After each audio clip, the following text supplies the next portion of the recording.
আসসালামু আলাইকুম ভিউয়ার, সবাইকে অনেক অনেক স্বাগত জানিয়ে ভিডিওটি শুরু করছি। তো এই ভিডিওতে আলোচনা করব শিক্ষক নিবন্ধন এমসিকিউ পরীক্ষায় কোনো একটি একক বিষয়ে বাদ রেখে কি 40 পেলে পাস হবে না ফেল হবে সেই বিষয়টি নিয়ে।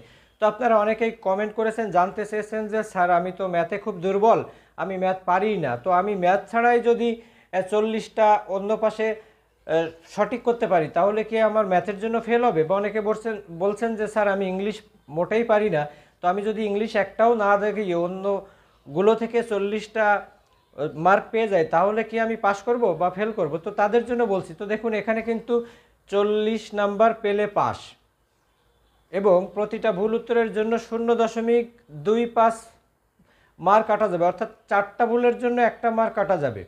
তো সেই ক্ষেত্রে আমি ব্যক্তিগতভাবে সারা জীবন যে কাজটা করেছি শিক্ষক নিবন্ধন এমসিকিউ পরীক্ষার জন্য, আমি কোনো শিক্ষক নিবন্ধন এমসিকিউ তো আজ পর্যন্ত ফেল করিনি। তো এখানে আমি কিন্তু ইংলিশের স্টুডেন্ট, আমি ম্যাথে অনেক দুর্বল।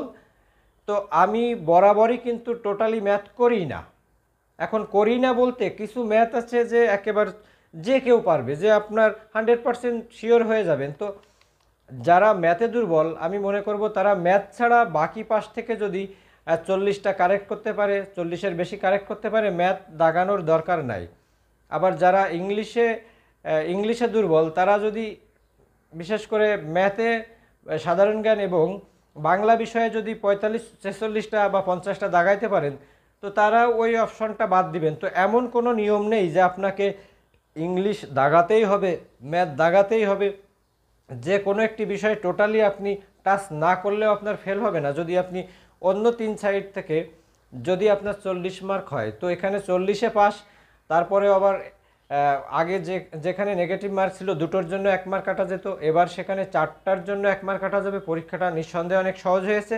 আপনার এমসিকিউ প্রস্তুতির সাথে সাথে লিখিত প্রস্তুতিও যদি নেন সেটাই আমার মনে হয় ভালো হবে, কারণ মূল পরীক্ষাটা তো লিখিত। তো আজকের মতো এ পর্যন্ত।